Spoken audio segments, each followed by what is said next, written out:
cordial saludo, bendiciones del Dios Todopoderoso. Está con ustedes en la grata compañía de Jeremy Pimiento Ballesteros.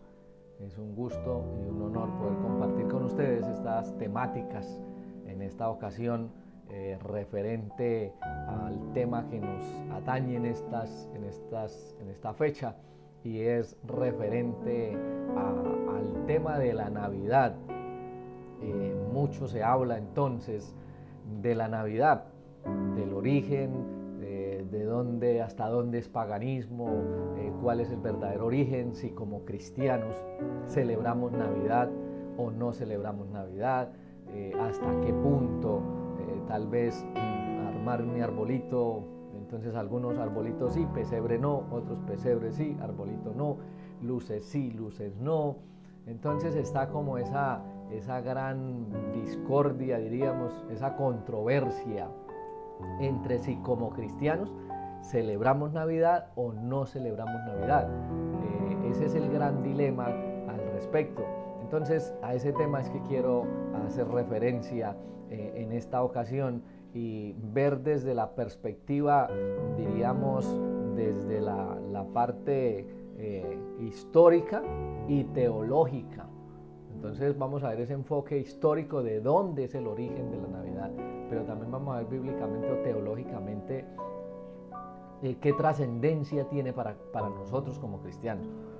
Sencillamente celebramos, nosotros celebramos nuestro cumpleaños, y mínimo, bueno, se compra una torta, se compra una bebida y mínimo se celebra en la familia. Entonces la pregunta es, ¿por qué no celebrar el nacimiento de Jesús? ¿O hasta dónde de alguna manera es pecado celebrar el nacimiento de Jesús? ¿O si tiene importancia el nacimiento de Jesús en nuestro entorno, en nuestra cultura como cristianos? Pues partimos del hecho de que lógicamente Jesús su nacimiento no es un 24 de diciembre, no es un 25 de diciembre, esa no es la fecha de nacimiento de Jesús. Pero desde la óptica teológica entonces es un hecho también que Jesús nació, que Jesús se encarnó como humano, y para el cristianismo este evento tiene una trascendencia muy grande. Entonces ese es el acercamiento que vamos a hacer respecto, repito, a ese marco histórico y diríamos un marco teológico. Las evidencias históricas nos hablan de un sincretismo religioso desde muy épocas pasadas. Entonces el problema es, enfrentando a la iglesia cristiana, no es que la gente está sin un juego entero de creencias. El problema es que tienen un juego entero de creencias en mente, que creen que es congruente con las enseñanzas bíblicas, pero no están ni dispuestos a ser comprobados en error ni a aprender nuevos entendimientos. Entonces hay muchas creencias que nosotros tenemos pues como nuestro paradigma, y que a veces mis creencias no son unas creencias universales o no son las correctas, diríamos. Puede que sea que la evaluación espiritual es tan descomún porque la gente teme que los resultados indiquen la necesidad de estrategias diferentes de crecimiento o de involucrarse más agresivamente en el proceso de crecimiento, sin importar cuál sea la razón. La conclusión entre ambos, el sacerdocio y los laicos, es la diferencia hacia su reconocida falta, diríamos entonces, de evaluación. Desde el cristianismo en Roma, ahí vemos ese sincretismo religioso. Sabemos por la historia que Constantino el Grande, en el siglo IV después de Cristo, él es quien une la iglesia con el Estado, y Constantino es quien va a masificar entonces, diríamos, a mezclar el paganismo o detrás de esas fiestas paganas él viene a poner fiestas religiosas. Dice que tiene una gran visión donde ve en el cielo una cruz, y de hecho con Constantino es que se viene a popularizar como símbolo del cristianismo la cruz, porque hasta el siglo III el símbolo del cristianismo era el pez, que en griego es el isoye, y ese era el símbolo del cristianismo. Además también se dice la historia que era el santo y seña de los primeros cristianos o de los cristianos de la iglesia primitiva, donde entonces llegaban y hacían la mitad del pez, y para saber si el otro era cristiano realmente, entonces completaba el pez, y ese era como el santo y seña para poder entrar y darles tal vez la dirección de la gruta, o darles la dirección de la catacumba donde se iban a reunir por la persecución. Constantino es quien viene a popularizar la cruz como símbolo del cristianismo, y empieza, se habla de la señora Helena, la mamá de Constantino, que ella viaja a Israel, y ella trae una porción supuestamente de la misma cruz, del madero de la cruz de Jesús, y ahí en ese mismo periodo de tiempo es donde empiezan a hacer estas peregrinaciones masivas hacia Israel, y a implantar de alguna manera ese paganismo. Entonces tomar fiestas paganas dándoles ese matiz de cristianismo. Ahí es donde se da entonces ese sincretismo religioso. Hablando entonces de la Navidad, hay un 23 de diciembre del 96, alguien escribe acerca de la celebración de la Navidad y dice: en el mes de diciembre es una perspicaz muestra de la sabiduría y el virtuosísimo de la Iglesia Católica en el manejo hábil y práctico de las emociones ligadas al fondo pagano del alma humana. Los evangélicos no identifican el día del nacimiento de Cristo, y los primeros cristianos no celebraban la Natividad. En el calendario juliano aparece el 25 de diciembre como día del solsticio de invierno, tiempo en el cual se celebraba en Roma el nacimiento del sol. En Egipto se celebraba. Era simbolizado por una virgen que daba a luz un niño en diciembre, y estaba vinculado al festival popular del nacimiento del dios Horus y de su madre Isis. Esa es una descripción de un psicólogo llamado Alex Capriles, quien hace esa descripción.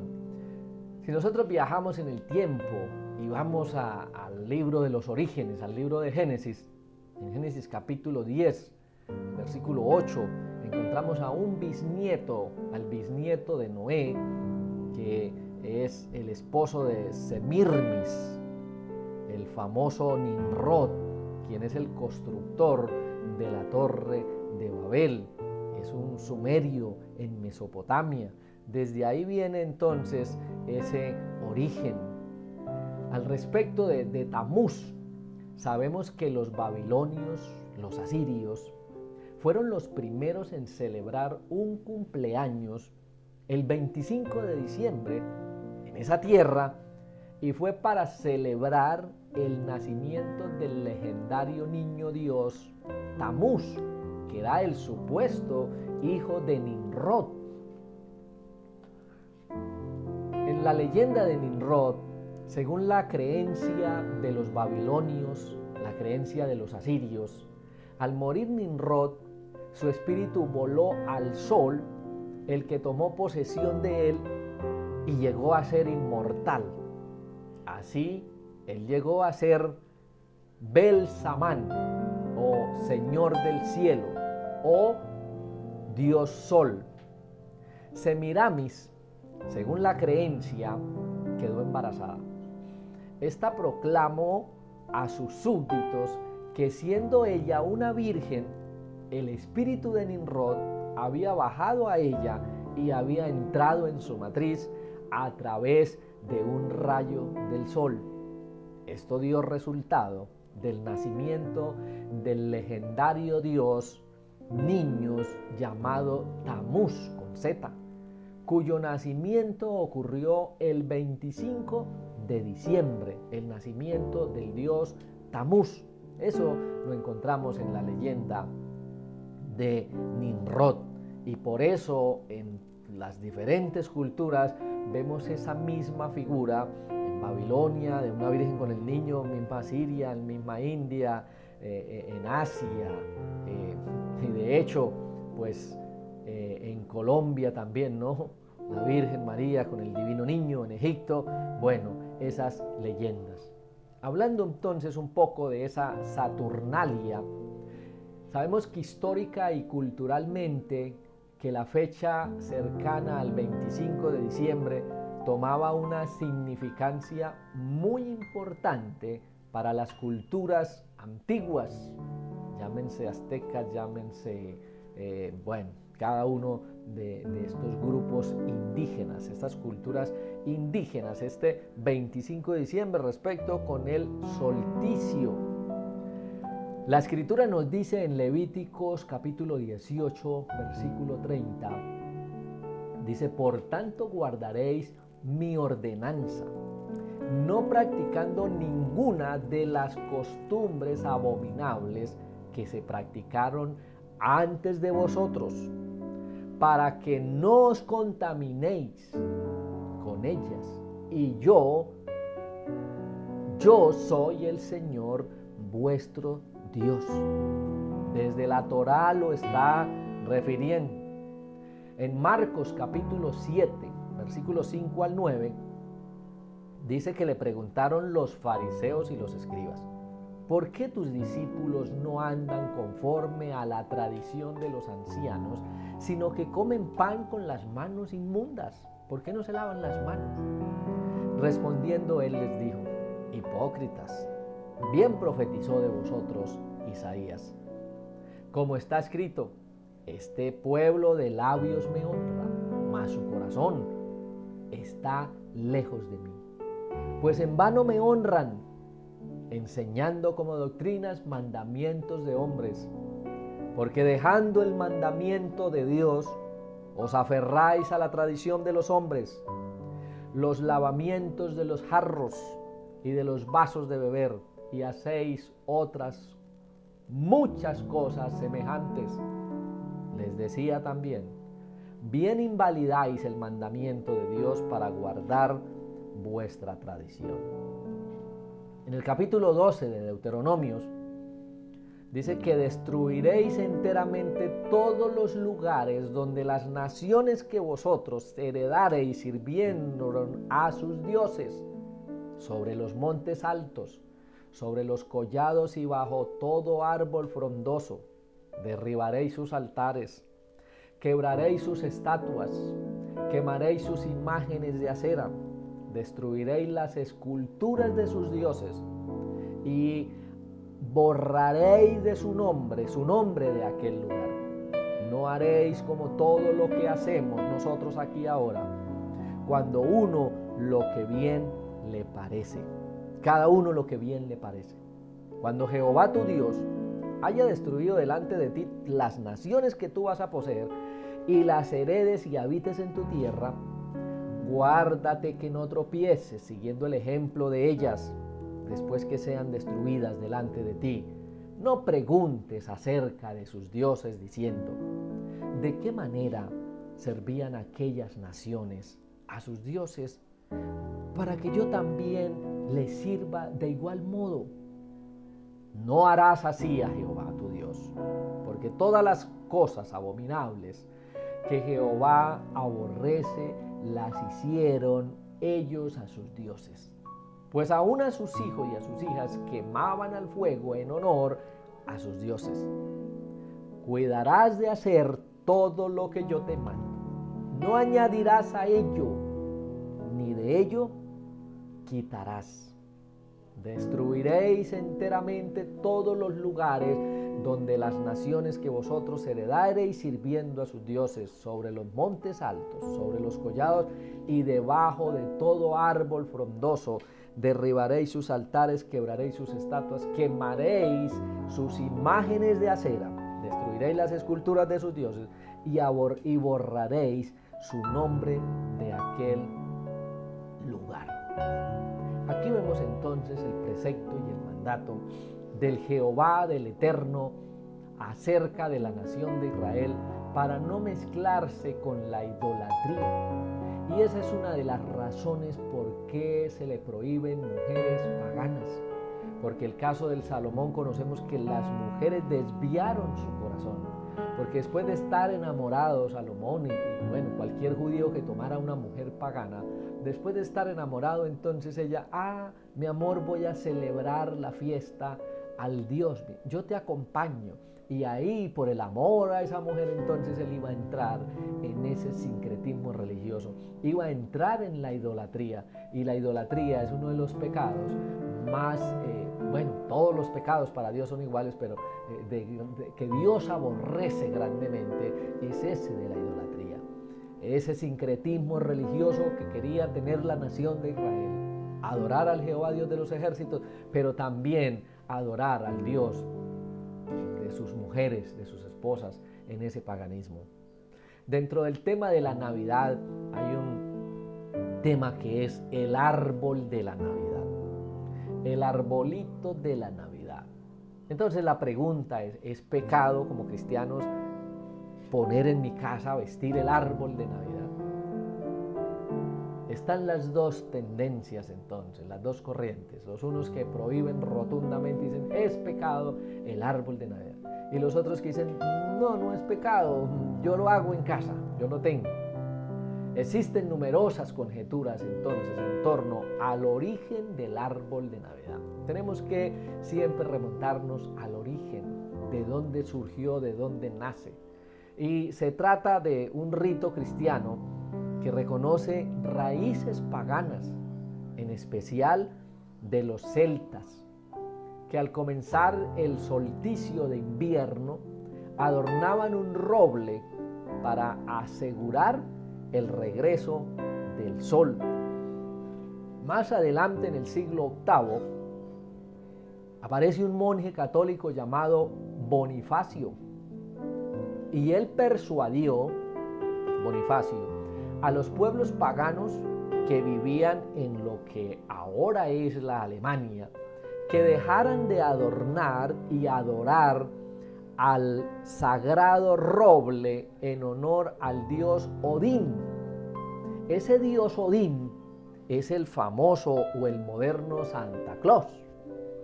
Y entonces este monje, reitero, persuade a este grupo de celtas que dejaran de adorar y adornar ese sagrado roble que colocaban en honor al dios Odín y que adornaran el pino, el fir tree, en honor del niño Jesús. Entonces hay ese cambio. El árbol siempre ha tenido una significancia espiritual para las culturas antiguas. Lo vemos reflejado en muchas culturas incas, aztecas, de nuestros indígenas antepasados. Una antigua fábula babilónica habla de un árbol de hoja perenne, el cual brotó de un tronco muerto. El viejo tronco simboliza a Nimrod muerto. El nuevo árbol de hoja perenne simboliza que Nimrod había vuelto a la vida en Tamuz. Entre los druidas, el roble era sagrado. Entre los egipcios, era la palma. Y en Roma era el abeto, el cual era decorado con cerezas rojas durante la Saturnalia. La escritura dice en el libro del profeta Jeremías capítulo 10 versículo 3 al 5, dice: porque las costumbres de los pueblos son vanidad, pues un leño del bosque es cortado, lo trabajan las manos de un artífice con la azuela, con plata y oro lo adornan, con clavos y martillos lo aseguran para que no se mueva. Como los espantapájaros de un pepinar, sus ídolos no hablan. Tienen que ser transportados porque no andan. No les tengáis miedo, porque no pueden hacer mal, ni tampoco hacer bien alguno. Entonces note que el profeta Jeremías está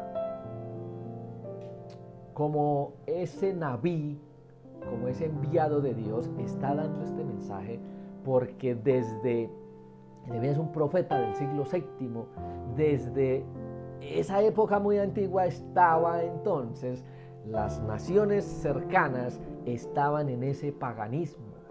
Y entonces aquí Jeremías está haciendo esa proclama y esa protesta en contra de lo que ellos estaban haciendo, de esa idolatría. Por eso le está hablando, dice, las costumbres de los pueblos son vanidad.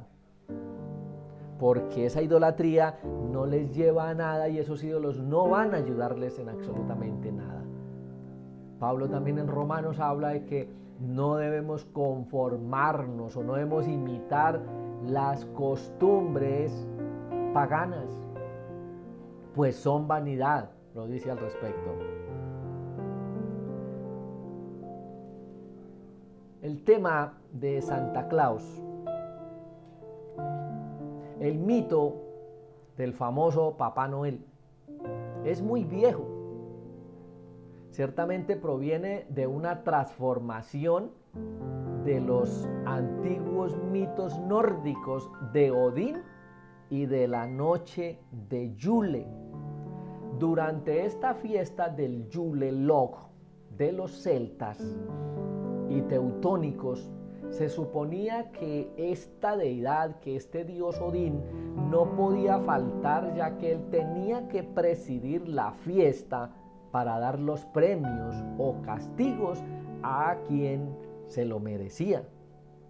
En cada viaje de Odín estaba acompañado por ayudantes oscuros, los cuales eran llamados Camprus o los enanitos, los cuales eran seres malévolos cuya misión era castigar a los niños que se portaban mal, mientras que Odín le daba regalos a los que se portaban correctamente.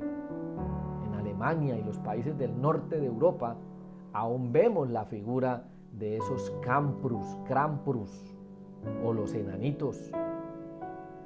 Lo podemos visualizar aún estos días de estas caravanas navideñas. Vemos que dentro de esas caravanas van esos Krampus, esos enanitos. ¿Cómo se populariza a Santa Claus? Sin duda alguna, la empresa que populariza a nivel mundial a Santa Claus es Coca-Cola. En 1930, a partir de 1930 en adelante, toman los colores de su compañía, el rojo y el blanco, y le impregnan esos colores de rojo y blanco en la vestimenta que utiliza Santa Claus. Y de ahí se viene a masificar. Tal vez entonces el engaño de esto está en que el papá compra el regalo, lo pone, esconde en el arbolito y Santa Claus es el que trae esos regalos a los hijos. Y entonces la Escritura nos está diciendo que no imitemos ese paganismo. Entonces la pregunta, ¿es pecado darnos regalos? ¿Es pecado entonces vestirnos de Papá Noel? ¿Es pecado entonces decir sí, que le pida al niño Dios entonces el regalo? ¿Es pecado el arbolito entonces? Ahí es donde está la gran discusión, que a la final entonces vamos a sintetizar todos estos conceptos de acuerdo a lo que nos dice la Escritura. Estamos viendo históricamente cómo su origen es paganismo, y aquí en este caso pues Coca-Cola toma esto como una publicidad, ¿no? Lo está tomando como marketing de publicidad.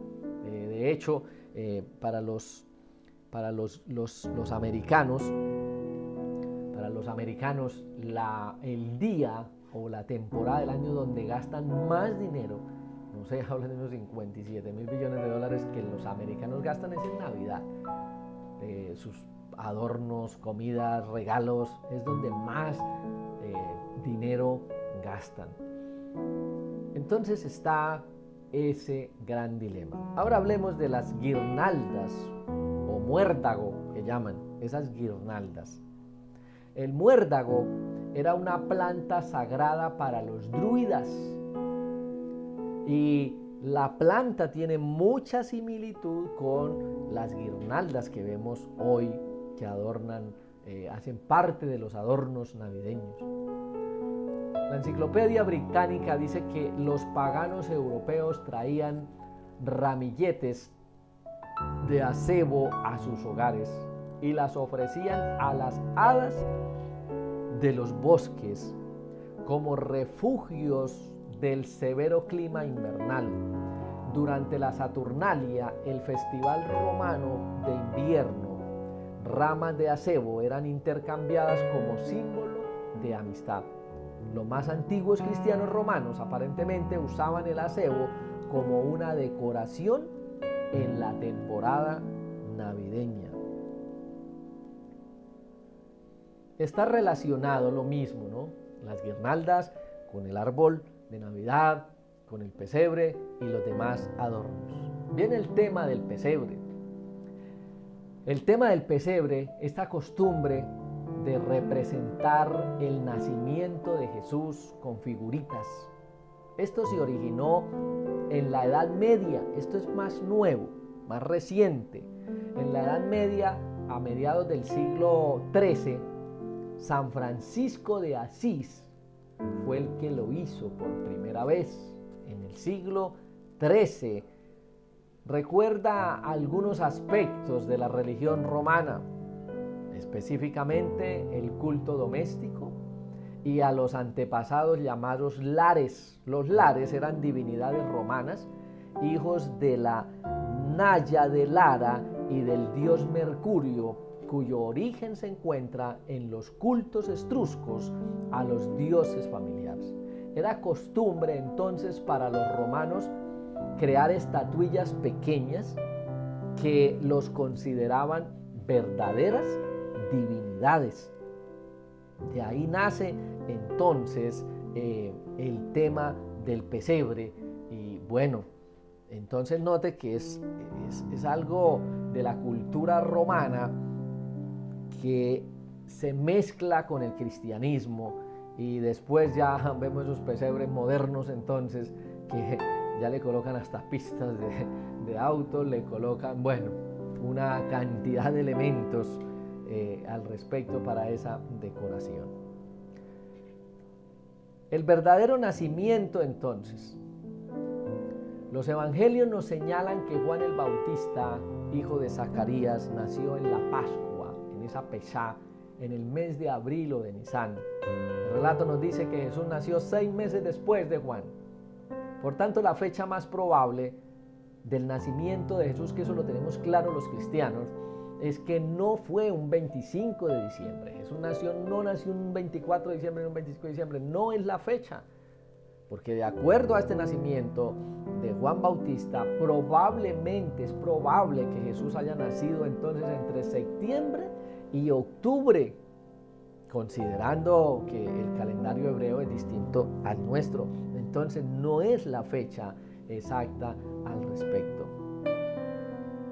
Charles Spurgeon, denominado el príncipe de los predicadores del siglo pasado, y sigue siendo, ostentando aún ese título, él dijo que no tenemos estima supersticiosa por tiempos y temporadas.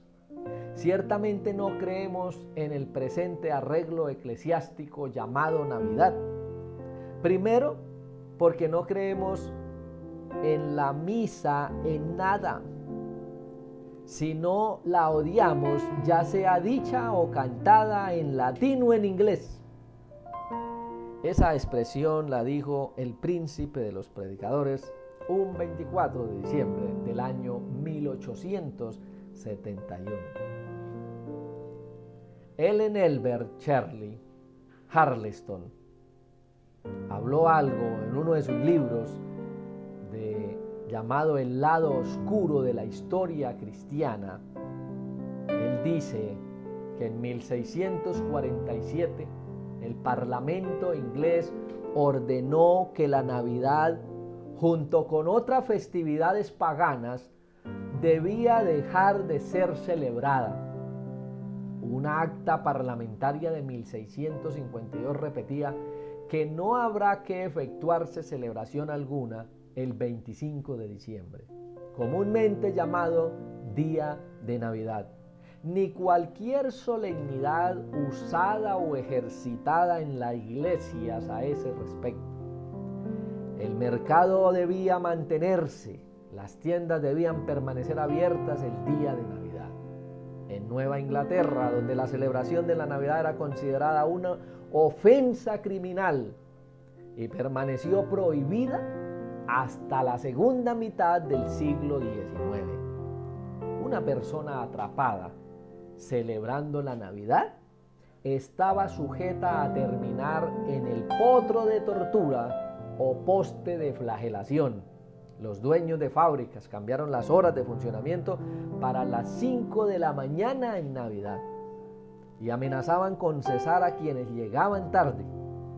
Incluso hasta 1870 en Boston, los estudiantes que no asistieran a las escuelas públicas en Navidad eran castigados con la destitución pública. Aquí encontramos entonces al respecto de esa temática.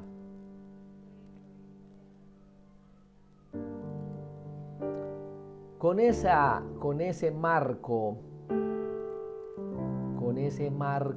histórico es que tenemos ese acercamiento a lo que hoy es la Navidad. Reitero, ¿qué hacer entonces como cristianos? Y está el gran interrogante entonces. Ahí está ese interrogante. Y sigue, repito, la discordia entonces, y encontramos las dos tendencias dentro del cristianismo. La gran pregunta, entonces, el gran interrogante de esta discusión, diríamos, o de esta controversia, entonces es al respecto: ¿hago el arbolito como cristiano? ¿Decoro mi casa? ¿Pongo el pesebre? ¿Pongo las guirnaldas? ¿Hago cena navideña? ¿No hago cena navideña? ¿Doy regalos ese día o es pecado dar regalos? ¿Compro un estreno ese día? ¿Me lo pongo o no me lo pongo? Esa es la gran pregunta entonces con este gran tema, repito, que es muy controversial respecto de la Navidad. Y tenemos las dos corrientes entonces: los que rotundamente dicen no, todo esto es pecado por toda la historia del paganismo que acabo de compartirles, de mostrarles a través de la historia los orígenes paganos de la Navidad. Y los otros que dicen no, sí se pueden hacer ciertas cosas, no hay ningún problema, no es pecado, podemos hacerlo. Pero ¿qué nos dice la Escritura al respecto? Y aquí en este caso entonces hay muchos pasajes bíblicos tal vez que pudiéramos utilizar, pero considero que uno de los más concisos, más precisos, precisamente es el capítulo 14 del libro de Romanos, que él nos va a mostrar entonces qué hacer. Y el libro de Romanos, los 11 primeros capítulos, nos habla sobre la doctrina, nos habla sobre el tema de la justificación, ese acto legal que se da en el cielo, donde Jesús nos declara, cuando creemos en Él, nos declara inocentes y nos declara justos, nos declara En ese acto legal, entonces, en esa imputación, Él toma el lugar nuestro, paga por nuestra deuda y entonces nos declara justos y nos declara inocentes en un acto legal. Esos son los primeros 11 capítulos del libro de los Romanos.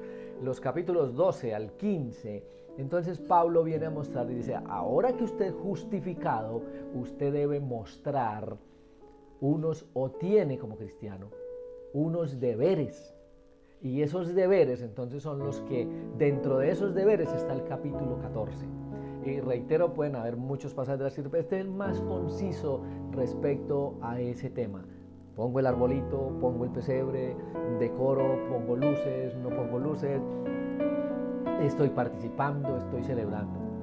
El dilema entonces es que si nos ponemos del plano, siempre en la parte de los principios teológicos tenemos que buscar un punto de equilibrio, porque si me voy a un extremo, voy a caer en el terreno del fanatismo, y si me voy al otro extremo, voy a caer en el terreno del libertinaje.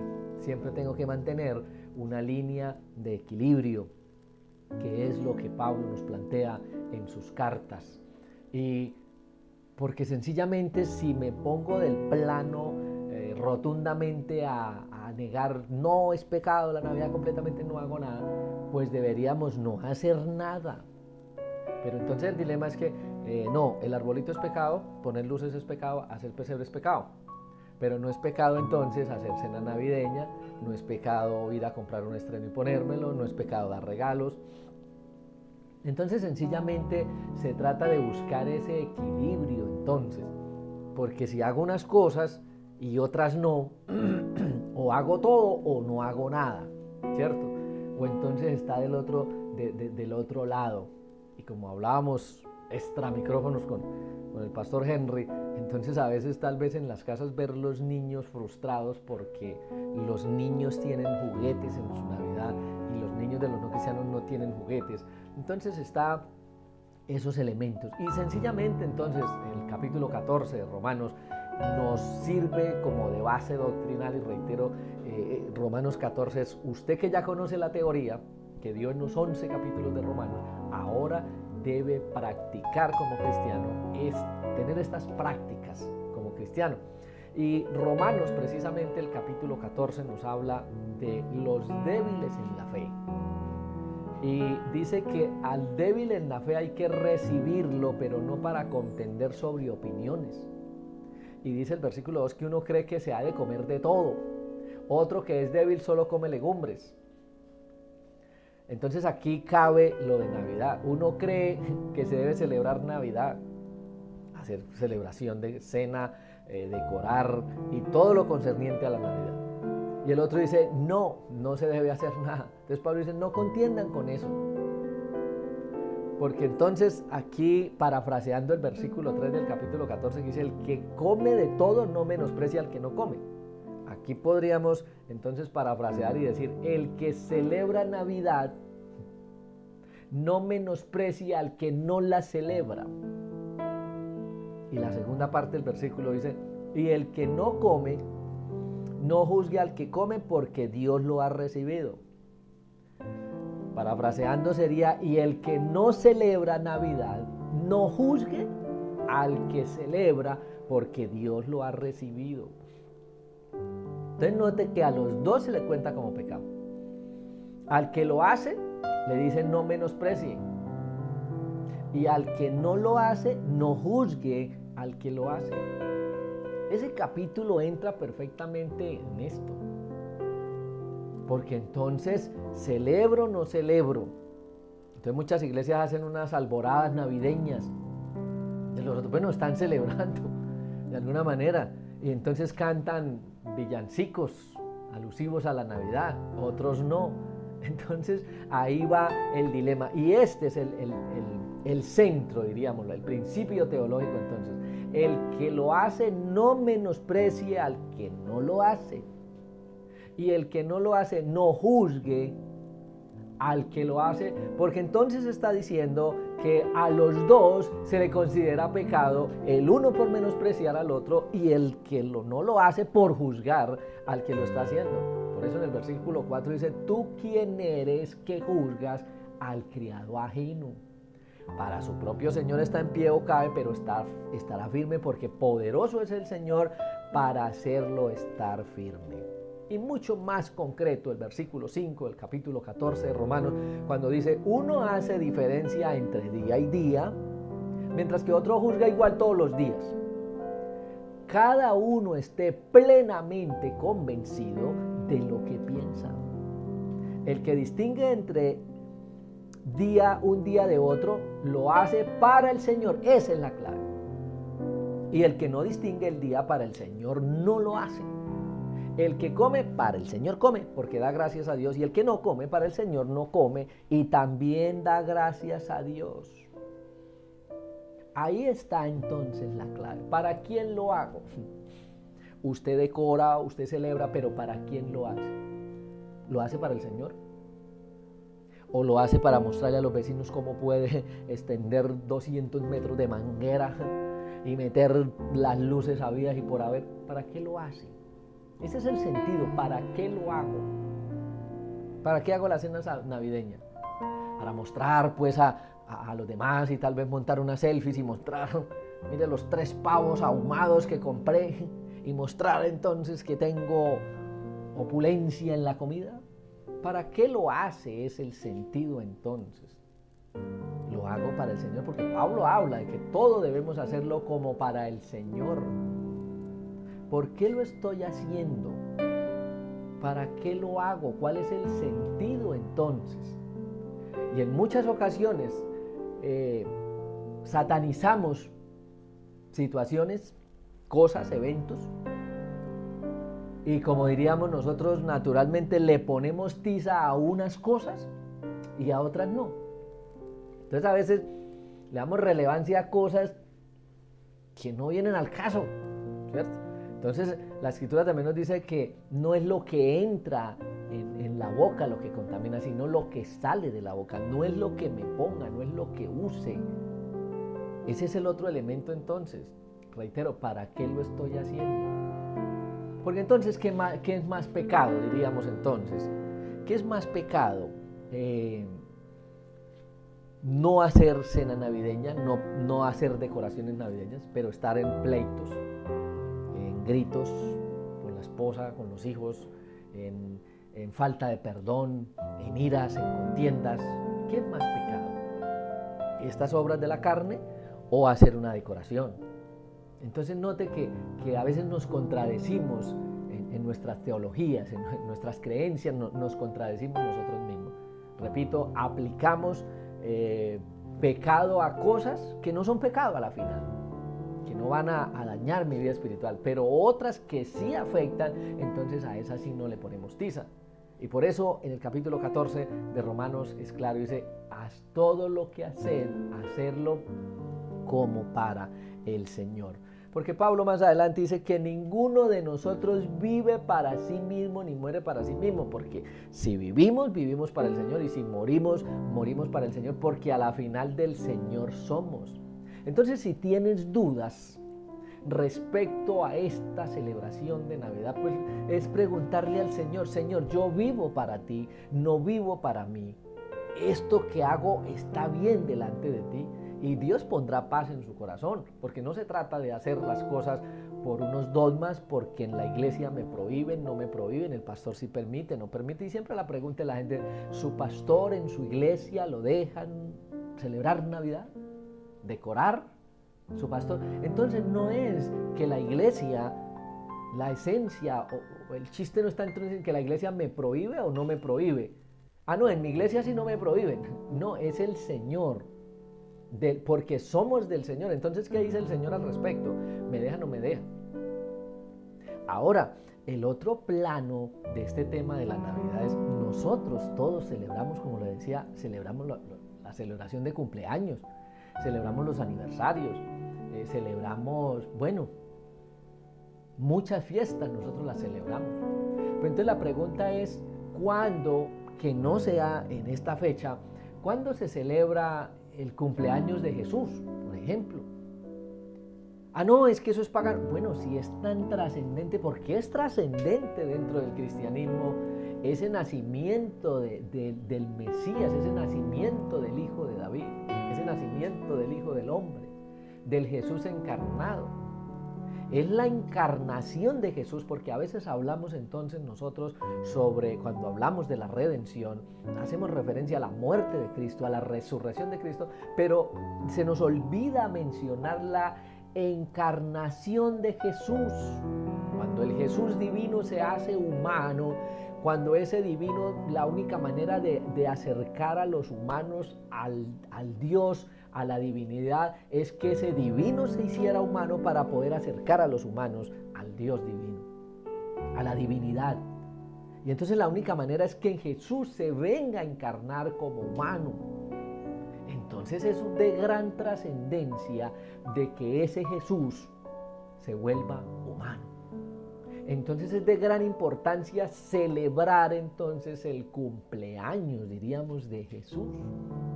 ¿Por qué no celebrar el cumpleaños de Jesús? Entonces, ¿qué se hace? Pues estos días, ese 24, que todo el mundo está como en ese espíritu navideño, bueno, que tiene mucho tinte comercial, por supuesto que sí, pero que está en ese espíritu, pues aprovechar, que es lo que se hace en las iglesias, aprovechar para dar ese mensaje de buenas nuevas, ese mensaje de salvación, ese mensaje, gran noticia, que es que Jesús vino y se encarnó como humano en María y nació.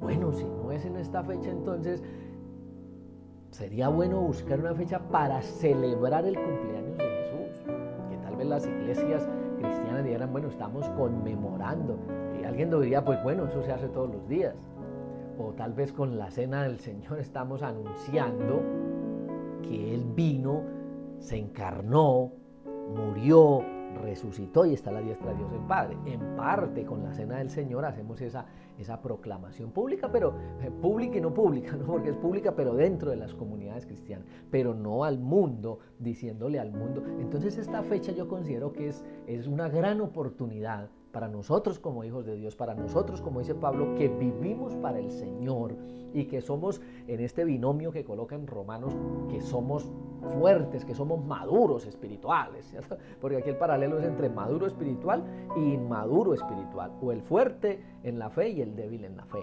Entonces es una gran oportunidad para mostrar al mundo, porque no tiene sentido entonces que en mi casa no hay ni una luz, no hay arbolito, no hay nada, no hago cena, no compro estreno y lo paso como cualquier otro día, pero en mi corazón hay resentimiento, hay rencor, hay odio, hay sed de venganza, hay pleitos, hay contiendas. No tendría sentido entonces. Reitero, es una gran oportunidad para anunciar al mundo de que Jesús nació en nuestro corazón, de que Jesús vive en nuestro corazón y que Jesús no nace solamente, entonces esa celebración de que Jesús no nace solamente ese 24 de diciembre, sino que Jesús ya nació. Esa estrella nos iluminó un día y así como esos magos siguieron esa estrella a Belén, nosotros estamos siguiendo a esa, ahora no siguiendo una estrella como esos magos, sino siguiendo a ese faro de luz, porque Él dijo, yo soy la luz del mundo, yo soy el camino, la verdad y la vida. Entonces esa luz, no una estrellita, sino un gran faro de luz que nos ilumina y nos resplandece. Una gran oportunidad entonces para anunciar al mundo, para decir al mundo que el Jesús divino bajó de su trono, se encarnó como humano, vivió entre los humanos con todas las tentaciones de los humanos y pudo sobreponerse y muere en la cruz y resucita por nosotros. Ese es el gran mensaje que debemos dar en estas festividades. Ese mensaje de las buenas nuevas, ese mensaje de paz, ese mensaje de amor, ese mensaje de Hosana, Hosana en las alturas al Hijo de David, ha nacido el Hijo de David, como lo dice ese retoño de Isaí, ese vástago de Isaí, y que gracias a esa encarnación que Él hizo, entonces ahí está nuestra redención y nuestra salvación. Y mostrarles al mundo que nosotros no solamente celebramos una Navidad el 24 o el 25, sino que diariamente estamos festejando ese nacimiento de Jesús en nuestra vida y en nuestro corazón. Entonces, sencillamente, Romanos nos concluye que no debemos juzgar al hermano, ni menospreciar. El débil, el fuerte en la fe, no debe menospreciar al débil en la fe. Y el débil no debe juzgar al fuerte en la fe. Porque Pablo dice, todos compareceremos ante el tribunal de Cristo. Todos vamos a comparecer ante el tribunal de Cristo. De manera que cada uno de nosotros dará a Dios cuentas de sí mismo. Si tú haces la celebración de estas festividades, no juzgue al que no lo hace. Y si yo no lo hago, no menosprecio al que lo está haciendo. Porque todos compareceremos ante el tribunal de Cristo. Sencillamente, también en el capítulo 17, Pablo habla muy claramente y dice, el reino de Dios, note que no es de los cielos, que es diferente, el reino de Dios no es comida, no es bebida, no son celebraciones, no son festividades, ese no es el reino de Dios, esa no es la esencia del reino de Dios. La esencia del reino de Dios, Pablo claramente dice, es justicia, paz y gozo en el Espíritu Santo. De hecho, la paz y el gozo hacen parte de las 9 virtudes del fruto del Espíritu Santo. Eso sí es reino de los cielos. De alguna manera, entonces, en vez de estar más preocupado por qué como, qué me pongo, qué celebro, qué no celebro, es más preocuparme por la justicia. Y la justicia tiene 2 elementos. La justicia es la bandera de uno de los eslogan de Jesús, la justicia. Y la justicia, y de Pablo, la justicia tiene 2 elementos, que es, la justicia debe generar libertad y debe generar vida. Si no hay libertad, no hay justicia. Si no genera vida, no hay justicia. Ese es el reino de los cielos, y en eso es que tengo que preocuparme más, por la justicia, por la paz. Esta pandemia nos dejó esa gran enseñanza. Mire cuántos divorcios, mire cuántos conflictos, porque no podían convivir los miembros de esa familia, porque ahora pasaban las 24 horas juntos, y entonces, no, ya no nos soportamos, porque antes cada uno peleaba, discutía y salía a su trabajo y 8 horas estaba por fuera y volvía, ¿cierto? Se oxigenaba, por allá hablaba y decía, y ya venía calmado. Eso es reino de Dios, paz.